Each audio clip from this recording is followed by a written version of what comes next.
Die erste Folie da, die zeigt recht gut, um was es beim Hebräerbrief eigentlich geht. Es geht darum, dass das Alte Testament und das Neue Testament verbunden werden in der Person von Jesus Christus.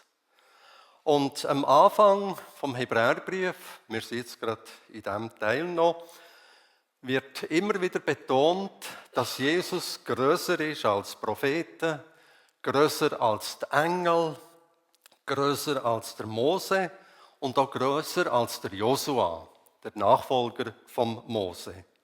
Und die Begründung dazu, die finden wir im 8. Vers vom 4. Kapitel, wo der Schreiber sagt, es ist dem Josua nicht gelungen, das Volk Israel zu dieser Gottesruhe zu bringen, die Gott vorgesehen hat. Das ist erst unter Jesus Christus passiert. Und euch ist bestimmt beim aufmerksamen Zuhören aufgefallen, dass das Wort Ruhe und Ruhen immer wieder vorkommt, wo der David uns den Predigtext vorgelesen hat.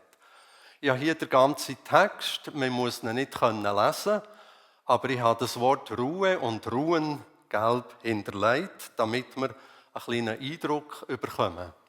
Und es ist noch interessant, das Wort Ruhen kommt im Neuen Testament in dieser Form 12 Mal vor.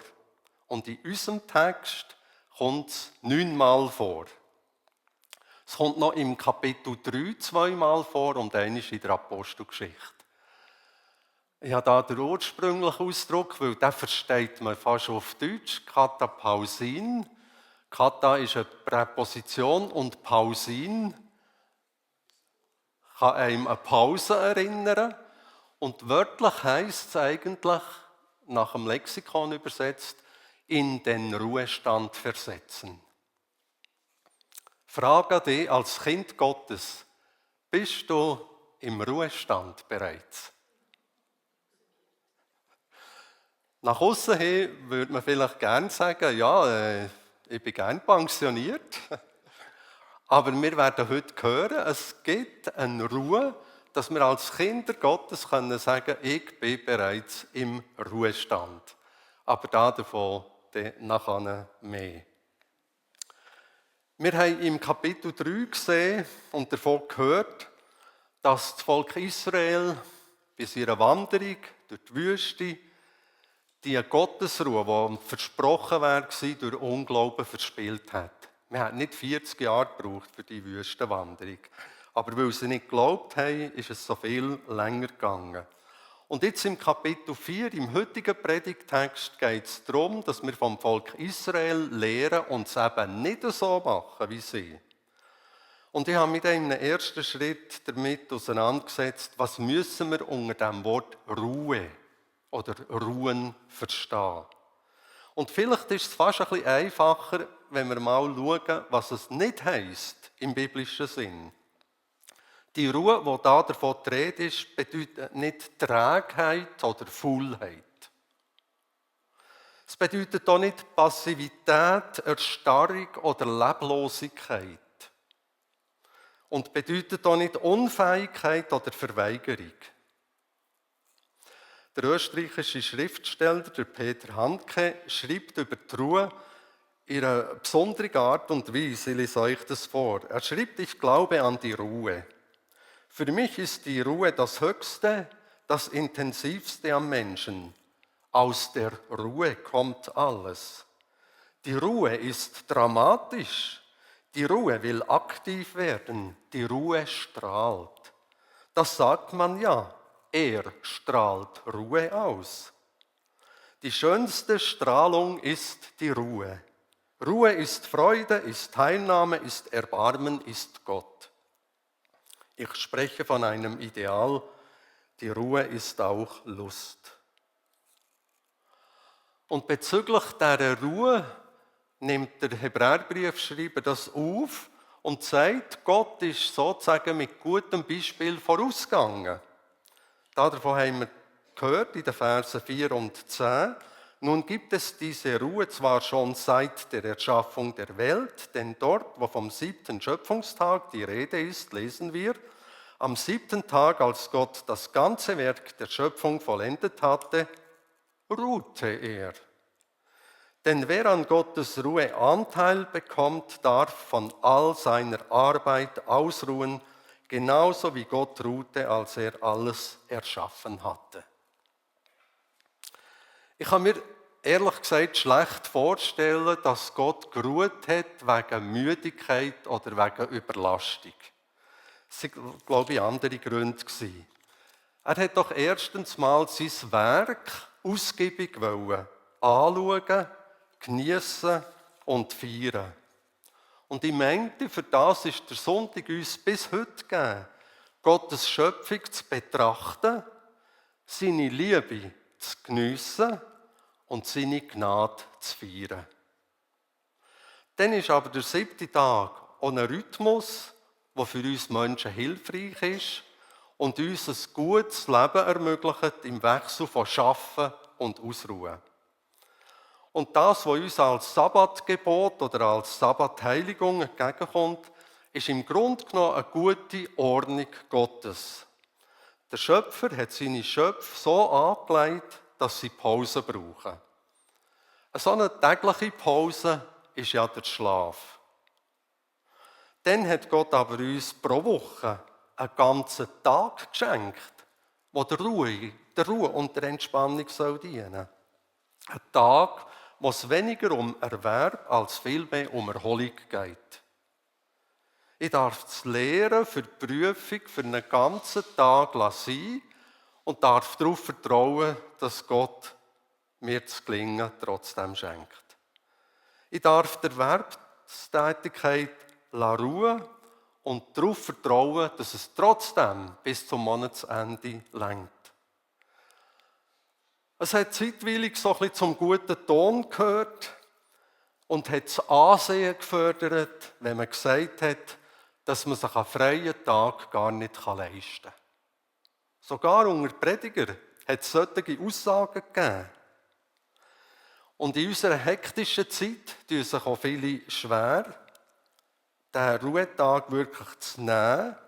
Und andere sagen dann, ja, das ist jetzt die Gelegenheit, dass ich am Sonntag erledigen kann, was am Werktag liegen geblieben ist.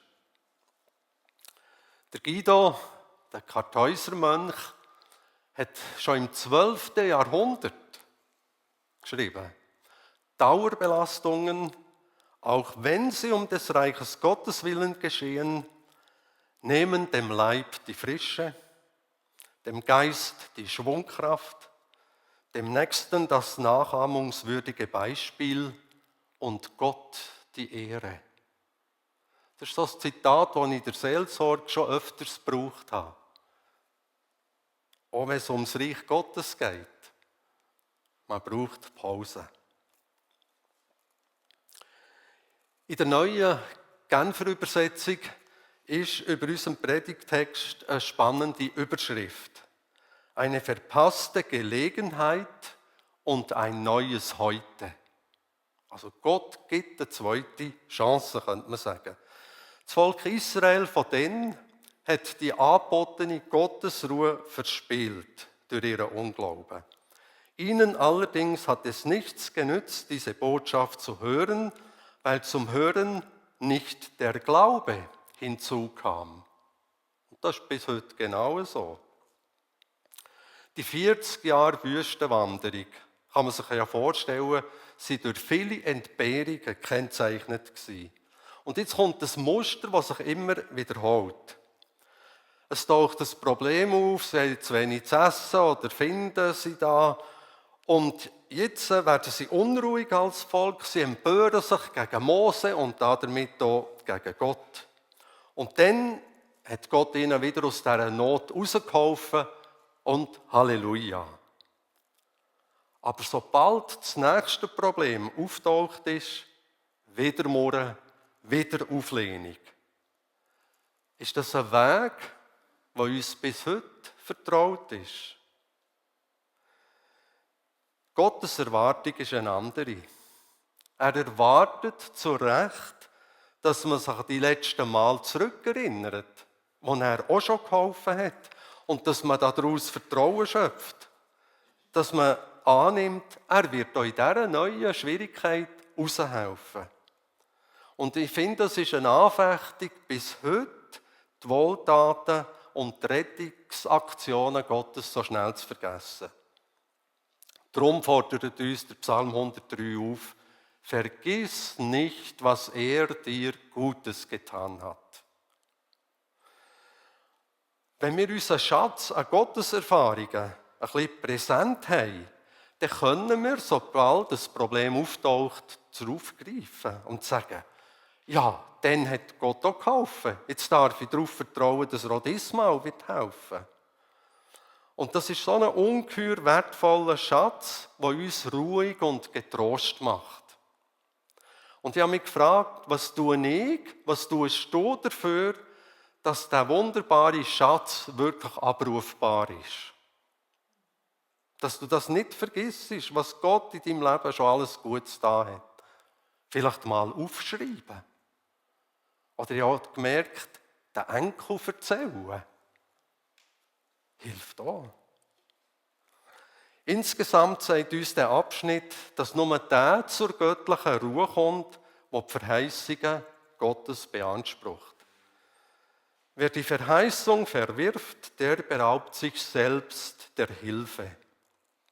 Und wir möchten doch zu denen gehören, wo wir im Vers 3 lesen: Wir jedoch haben die Botschaft geglaubt und angenommen, und wer das tut, bekommt Anteil an seiner Ruhe.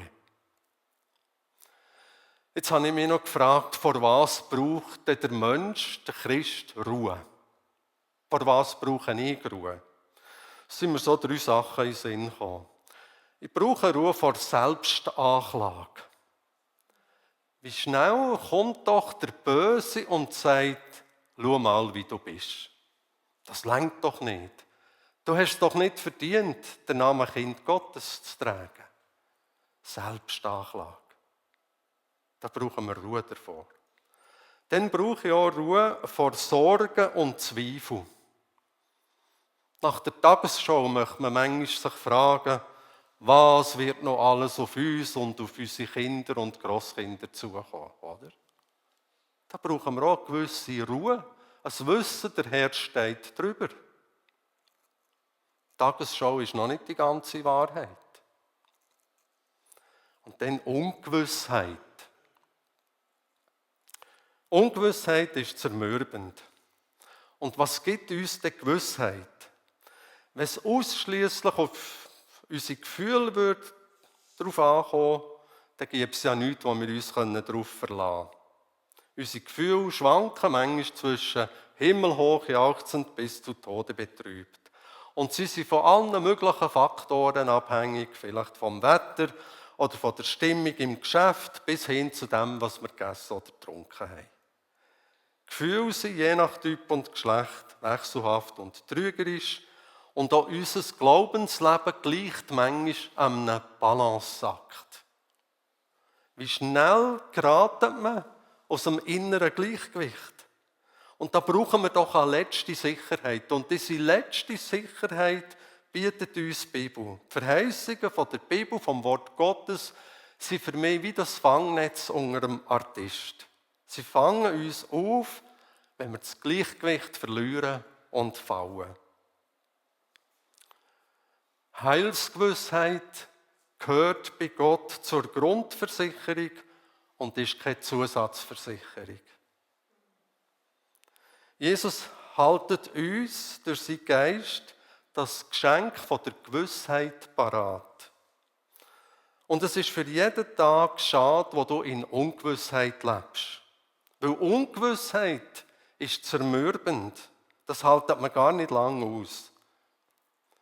Als ich mit meiner Frau befreundet war, wollte ich immer wieder ein bisschen fühlen, hören und spüren, ob sie mich dann eigentlich auch liebt. Eines Tages habe ich die Ungewissheit nicht mehr länger ausgehalten und habe sie gefragt. Wir sind spazieren, der Mond hat durch die Bäume geschonen, keine weiteren Details. Von da an bin ich in freudiger Gewissheit geschwelgt, Sie liebt mich auch, wir werden heiraten. Es gibt einige liebe, sensible Kinder Gottes, die sich unnötigerweise verunsichern lassen. Sie haben sich mal ganz klar für den Glauben, für Jesus Christus entschieden.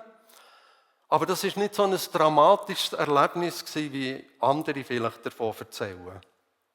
Und die lassen sich leicht verunsichern, weil ihnen die genauen Umstände und der Zeitpunkt nicht mehr präsent sind. Und solchen Kinder Gottes möchte ich das folgende Beispiel widmen. Ein Mann ist in russische Kriegsgefangenschaft geraten. Und wie durch ein Wunder hat er eines Tages fliehen. Er hat sich durchgeschlagen von Russland über Rumänien und Ungarn bis in seine Heimat in Deutschland. Er war immer in der Nacht unterwegs und tagsüber hat er in irgendeinem Versteck geschlafen. Und so ist er eines Nachts so wieder unterwegs und hat gewusst, jetzt bin ich schon noch bei meinem Heimatland. Und was taget hat er auf das Mal erkannt, hey Mann, ich bin bereits in Deutschland. Die Freude und Begeisterung sind riesig gewesen. Er hat zwar nicht gewusst, wo genau und zu welchem Zeitpunkt, dass er die Landesgrenze überschritten hat. Aber er hat auf das Bestimmteste gewusst, dass er jetzt gerettet und sicher ist.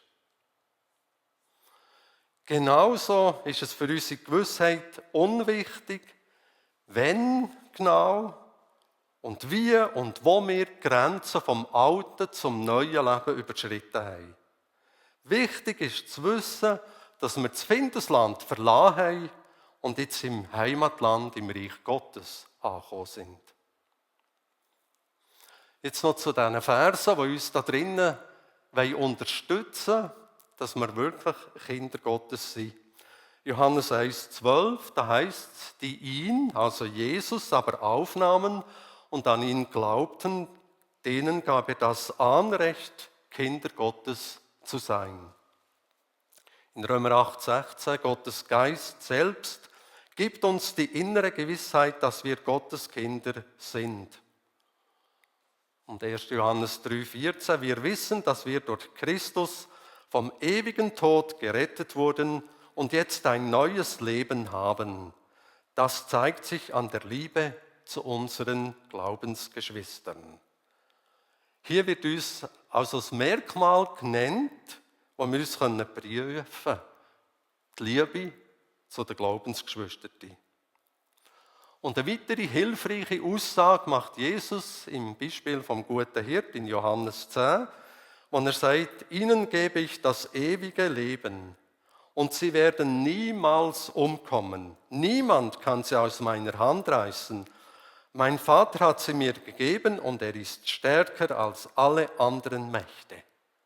In der Ursprache vom Neuen Testament wird hier eine ganz besonders starke Verneinung verwendet und eigentlich müsste man übersetzen, sie werden auf keinen Fall umkommen. Ich finde diese Aussage von Jesus grandios und möchte so entsprechend würdigen. Sie ist so grossartig, dass die finden, sie sind ein bisschen gefährlich.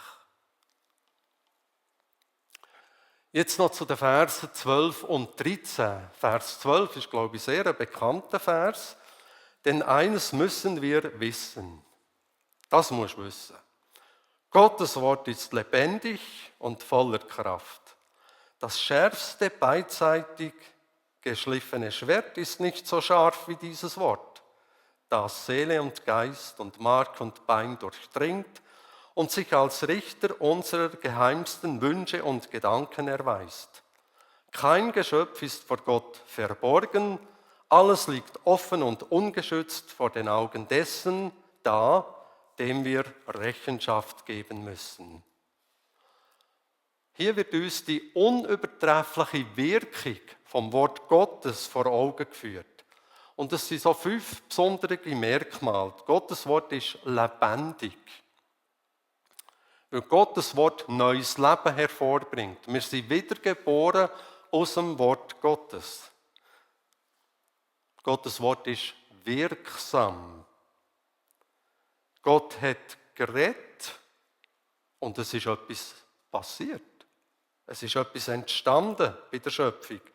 Das Wort Gottes ist Energie. Denn Gottes Wort ist scharf. Weil in Epheser 6 wird ja das Wort Gottes als das Schwert des Geistes bezeichnet. Das Schwert, das siegt. Dann ist das Wort Gottes durchdringend, weil es das Innerste offenlegt, wie ein Opfertier, das man aufgeschlitzt oder halbiert hat. Alles offen, durchdringend. Und dann auch noch richtend, weil das Wort Gottes der alleinige Maßstab für unser Leben ist. Und ich habe schon manchmal gedacht, ein Gotteswort hat einfach viel mehr Kraft als ein cooler Spruch. Gottes Wort als Wahrheit trennt zwischen Seele und Geist, zwischen Mark und Bein. Und da habe ich mich ein bisschen schwer getan. Was ist da gemeint, lieber Schreiber vom Hebräerbrief? Es werden 4 Begriffe genannt. Wir können jetzt sagen, Seele und Geist steht für das Immaterielle. Mark und Bein steht für das Materielle. Wird jetzt das Immaterielle vom Materiellen getrennt? Ist das gemeint?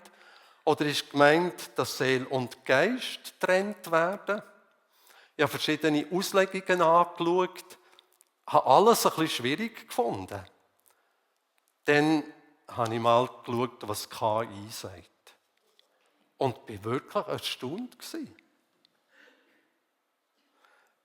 Dort habe ich gelesen, es geht dem Schreiber vom Hebräerbrief darum, unsere tiefsten Motive aufzudecken. Seele, da geht es um die menschliche Seite von dem, was wir wollen, was wir wünschen, um unsere Gefühle. Und beim Geist, da geht es um das Göttliche, was Gott will.